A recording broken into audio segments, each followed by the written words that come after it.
मेरी आज की कहानी का शीर्षक है सौभाग्य और दुर्भाग्य। सरला और सीमा आपस में दो पड़ोसिन थी और वो सहेलियां भी थी। सरला मध्यम वर्ग से संबंधित थी। उसका अपना छोटा सा घर था। सरला के दो बेटे थे। सरला अपने घर का गुजारा घर में ही एक छोटी सी करियाने की दुकान चलाकर करती थी, जबकि सीमा के 3 लड़के थे। सीमा उसी गली में किराए के कमरे में रहती थी।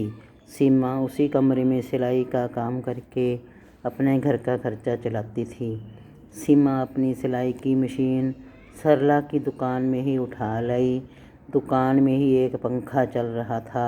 सीमा वहीं पंखे के नीचे बैठकर सिलाई करने लगी। सीमा के बच्चे धीरे धीरे बड़े होने लगे।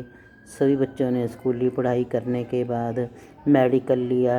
सीमा के सभी बच्चों ने MBBS किया और उसके बाद PG भी किया। कुछ समय में ही उन्होंने डॉक्टर बनकर अच्छे से काम करने लगे। इधर सरला के बच्चों ने अपना भविष्य बैंक की नौकरी में बनाया। सरला के दोनों बेटों ने अपना अच्छा घर-बार बना लिया। सरला और सीमा की दोस्ती वैसे ही चलती रही। सरला के दोनों बेटे समझदार थे और ईमानदार भी थे। सीमा के बेटे डॉक्टर होने के बावजूद भी नशे की दवाइयाँ बेचने लगे,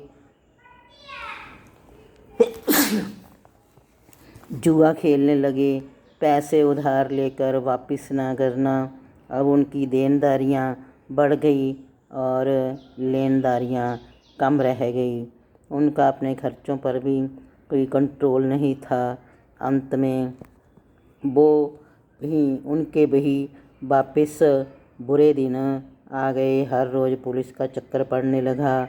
उन पर कोर्ट केस होने लगे। सीमा के बेटों का दुर्भाग्य शुरू हो गया, जबकि सरला के बेटों का सौभाग्य शुरू हो चुका था।